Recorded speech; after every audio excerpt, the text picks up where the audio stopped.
pocket. No, What? it's 2 bucks. Now, enjoy the show at AMC. Well, I just saw Like a Boss, and once again, we're back with another typical January.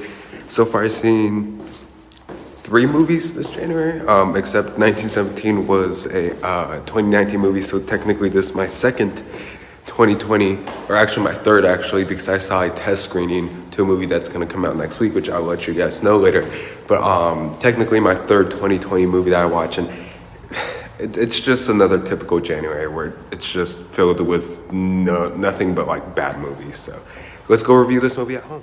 Alright guys, so I did go see Like a Boss, and I did not want to watch this movie, but I kind of wanted to watch something new, something that was going to be a 2020 movie, and there wasn't much out except for The Grudge. I mean, we did have Just Mercy, which is technically a 2019 movie, but I did want to see that movie. Unfortunately, though, I did not want to wait an hour and a half for that movie to start. So instead, I just want to go see Like a Boss, hoping it was okay, or hoping it's something that I could probably find as a guilty pleasure to enjoy. And I sat through this movie, and this movie was not the move. This movie, oh my god. Okay, so once again, it's just it's your, like The Grudge. Like a Boss is the typical trash that you would expect for a January movie. Like a Boss is the newest comedy that is out right now in theaters, and I just couldn't care less for this movie, to be honest with you. This is one of the few Tiffany Haddish movies where I just couldn't stand her at all. If I think I mentioned this in the past in the review to one of her movies. I can't remember which movie. Maybe Night School. I don't remember. I liked her in Night School, by the way. But it's one of the few movies where I do like Tiffany Haddish. And I like Tiffany Haddish when she's casted in the right role. I like in Girls Trip. You also have her in Night School. I thought she was good in Night School. She's been doing pretty good with her voice acting gigs with Secret of Pets 2 and Lego Movie 2.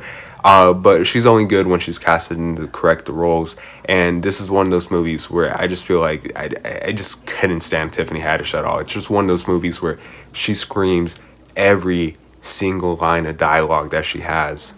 And it just makes the movie even more unfunnier and even more embarrassing to watch. And look, the movie's story is something that could easily be entertaining, but I think the way that the movie was played out was just super unfunny. It was even offensive sometimes, and it was just horribly played out. Horribly played out.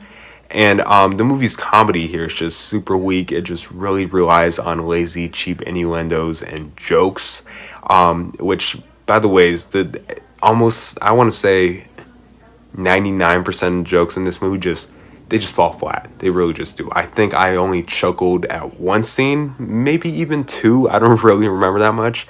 But most of the jokes in this movie just do not land. Like, for the most part, I was just super dry watching this movie. And look, my audience was like half full, but half of that half audience was having a good time, and the other half was just like, eh. Like, I just think that they were just there because they already paid for the movie. So yeah, and like I told you guys, I did not like Tiffany Haddish in this movie at all. If anything, she really ruins the movie. There's like many scenes where it looked like they wanted to bring some heart to the movie, but you have Tiffany Haddish like saying like a snarky comment afterwards, or just having a funny line of dialogue being said from her, and she's not good. She's not funny in this movie either. And look, again, I like Tiffany Haddish, but I like her when she's casted in the right role. I just really thought that her character was just absolutely hard to sit through. They kind of stereotype her in this movie as well, and she's just extremely unlikable.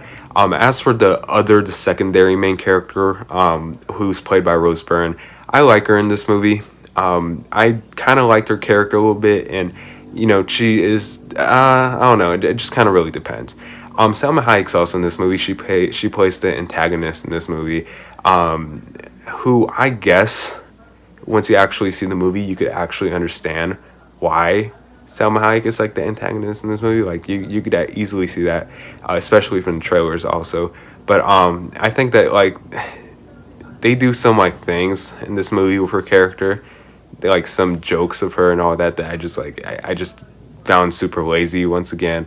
And look, I like these actors or these actresses, but it's mainly the movie's writing that really needs a lot of help here. Like the movie's writing is just really bad and super lazy.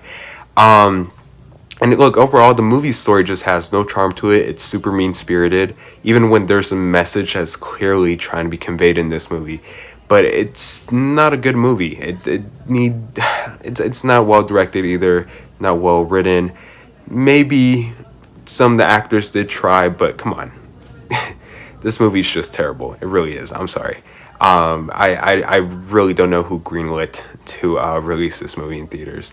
Maybe if it was just straight to Netflix movie, I could have been a little nice on it. But even it still would have been an awful movie if it would have been the same movie. So, with that being said, Like a Boss is definitely time loss, and I'm gonna give Like a Boss a D minus.